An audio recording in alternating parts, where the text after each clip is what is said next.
Well, good morning, everyone. Good morning, Father. You may have heard that yesterday morning, 15th century Catholic cathedral, the western region of France in the city of Nantes, was burnt down, destroying the organ, shattering the stained glass windows, and sending black smoke from its towers. French authorities have launched an arson inquiry. The Catholic Church has been around for 2,000 years, and we are confident that it will be around for the next not only 2,000 years, but for the rest of time. This is not just a bunch of positive thinking or optimism. It's founded on the words of Jesus Christ and his promise to be with us for all time. In the Gospel of St. Matthew, actually the second to last verse, Jesus says to the disciples, "Teach all to observe all that I have commanded you, and know that I am with you always, even to the close of the age." That is always, all times. And then a few verses before that, Jesus tells Peter, "I tell you, you are Peter, and on this rock I will build my church, and the powers of death shall never prevail against it." This is the confidence that we live our faith today, and the confidence with which the early church lived their faith. Not just the sufferings, the persecutions, the trials, the difficulties of the present age, but seeing everything that we go through today within the larger context of human history and the promise of Jesus Christ to be with us for all at all times and for all times. Today, in the liturgical cycle season, we celebrate the first 6 ecumenical councils. We celebrate the ecumenical councils a few times throughout the year, but today is dedicated to the first 6 that took place from the year 325 to 681. The word ecumenical literally means the household. It was the bringing together of the entire household to discuss new issues in the life of the church, to discuss new questions, to discuss how those men and women of faith can respond in very active ways to their faith in every single age and every single time. Therefore, our faith is rooted in what we read in the Bible, but it's also rooted in how we reread the Bible today and how we apply that faith to what it is that is happening in our world. In particular, the early church focused on praying, but also focused on clear teachings to remind us that we are not only a community that prays and then goes home and does nothing for the rest of the week, but we continue to live our faith in very practical ways, and we continue to learn the nuances of our faith through doctrines or through the teachings of the church that were formulated from the Council of Nicaea. Now you may ask, well, why was the first council held in 325 rather than earlier? We said that the church was established 2,000 years ago. Well, for the first 300 years, the church was being persecuted in a different way, in a rather even greater, with a greater intensity, that those who professed their faith not only had their homes burnt, but they were burnt themselves, thrown to the lions, chopped in pieces, and all sorts of kinds of punishments that we might find maybe in a museum. But that's the kind of faith that has endured for the last 2,000 years and will continue to endure till the end of time. The early church was persecuted. The early church had challenges. And if you read history, every single year for the last 2,000 years, we see persecution and challenges. Therefore, when we see challenges like these, the burning of churches, it should be very upsetting, but it should not surprise us, and it should not upset us in the sense of being an element of defeat. Rather, it should strengthen us to remind us to continue to bear witness to our faith. A few years ago, when we turned on the TV, we saw churches in Syria and Iraq being shut down, being burnt, and people also being killed for their faith. Well, today, we see this happening in Europe, and we see this happening right around us, even a few minutes away from us. In particular, in the last few weeks, we see it happening, unfortunately, too frequently here in the United States. The statues of St. Junipero Serra have been torn down and destroyed across the United States. From Los Angeles, San Francisco, all across. There are many situations.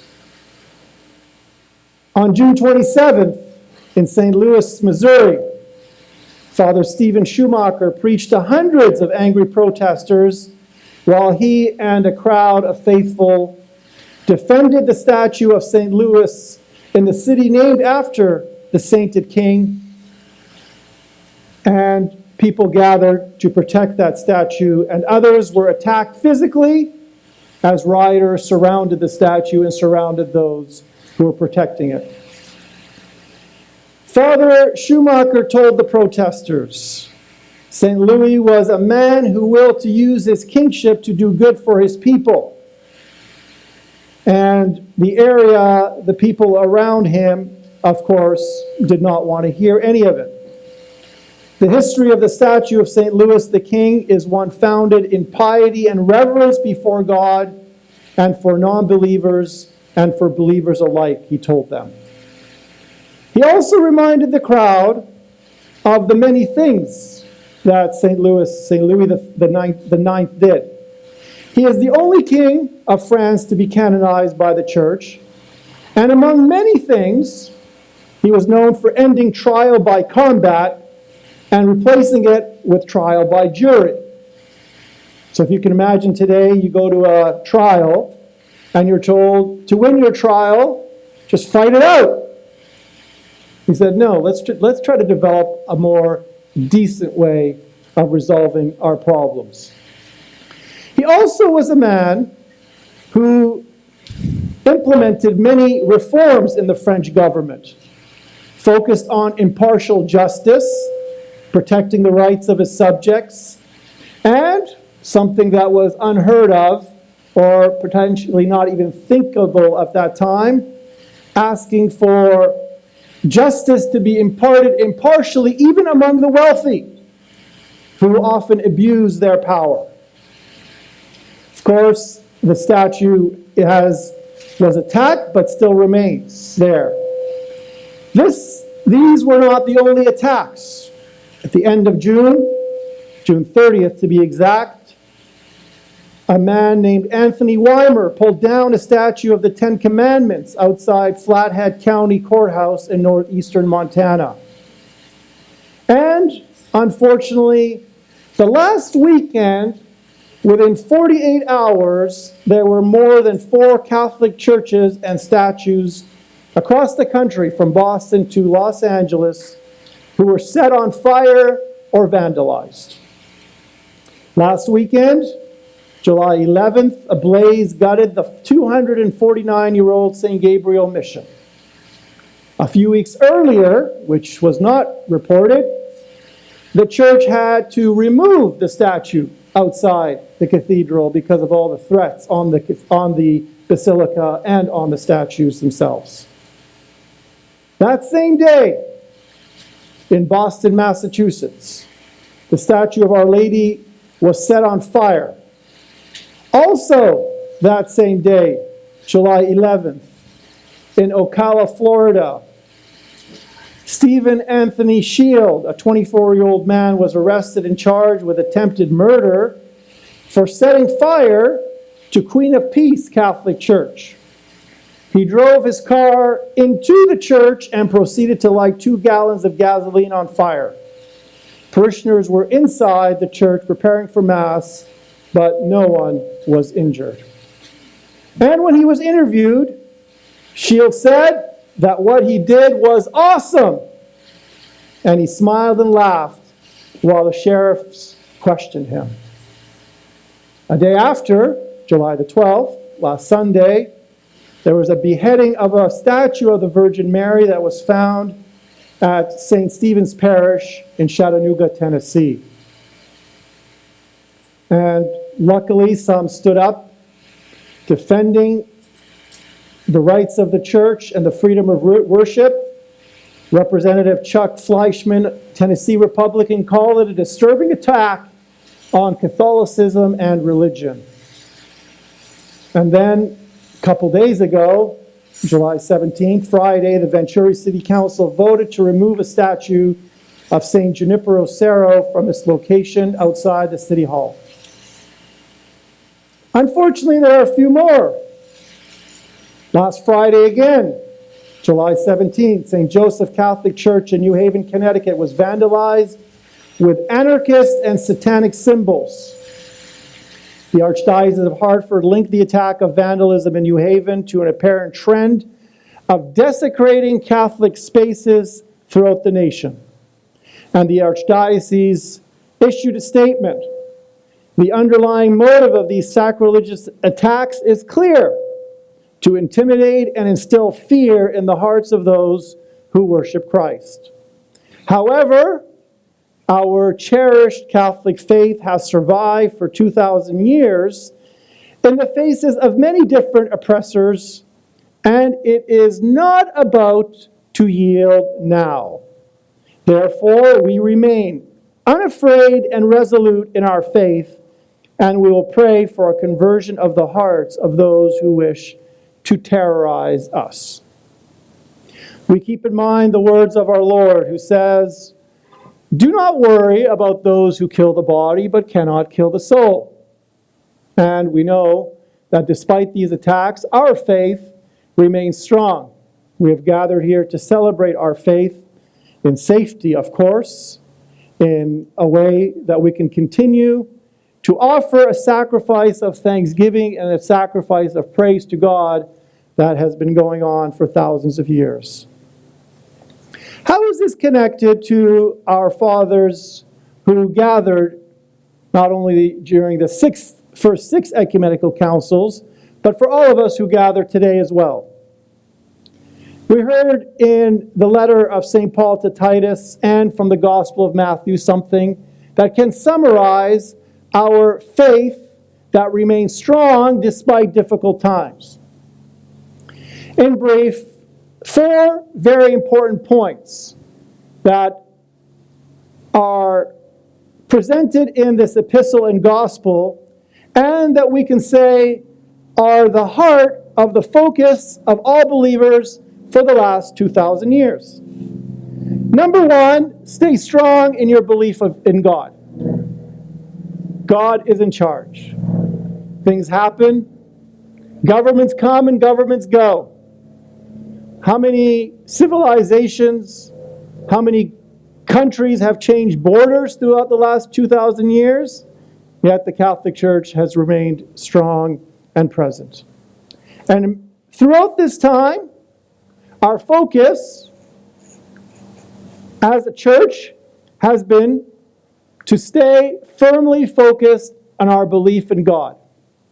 Not to get angry, not to demand revenge, but to remind ourselves that God is the God of peace and has granted in our heart that seed of peace. We are firmly grounded in the daily belief in God. Second, for the last 2,000 years, and for us today, if we are to have a healthy and strong faith, we need to apply our faith to good deeds. From the Acts of the Apostles, we read the life of the early church. They prayed. They also took care of widows. They took care of the needy. They took care of even those who persecuted them. St. Paul even took care of his jailers.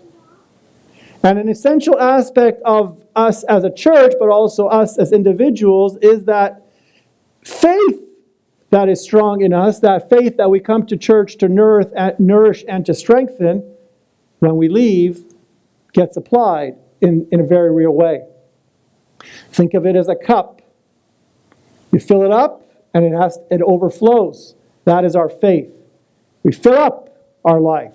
We fill up our hearts. We fill up our minds with the knowledge and love of God, and then we try to figure out ways how we can apply our faith in good deeds. And third, these readings remind us to avoid controversies. Avoid disputes that only reflect reactions to things around us. And finally, our readings today remind us to keep learning about the teachings of the church. Remind us to continue to read the Bible, to have a reading of the Bible and an application of our faith as part of our day-to-day life. This is a theme that I repeat often, and I can be the CRO, the Chief Reminding Officer of our parish, to continue to remind us of these essential aspects that we have an exceptionally rich intellectual tradition in the Catholic Church.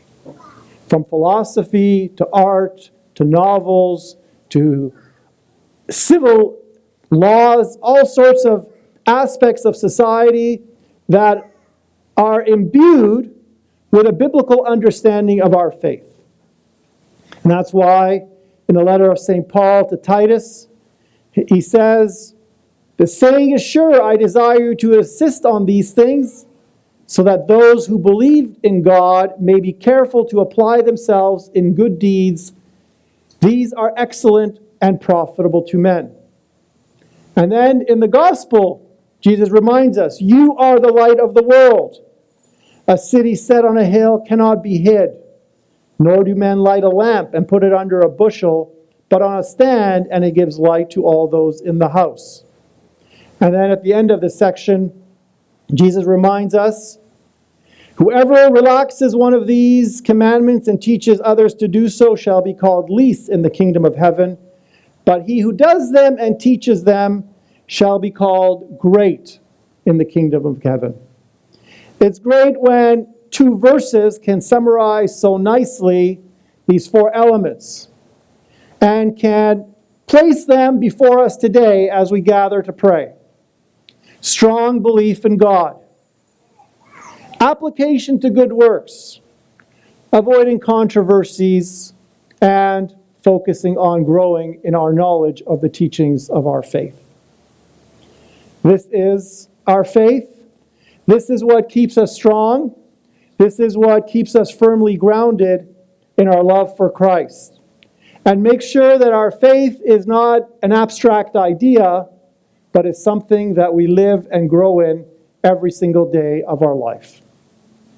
At the end of the liturgy, we will hand out a copy of this week's Orange Catholic newspaper, OC Catholic, and there is an article in there on the St. Gabriel mission. And providentially, right on the other side, the next page, is an article on Lectio Divina, harness Scripture in a deep and meaningful means of contemplating prayer. Reminding us that our faith is grounded in the story of the thousands and millions of men and women who have bore witness to it, but it also overflows to us here today as we pray, but as we continue to learn and grow in our faith every single day of our life.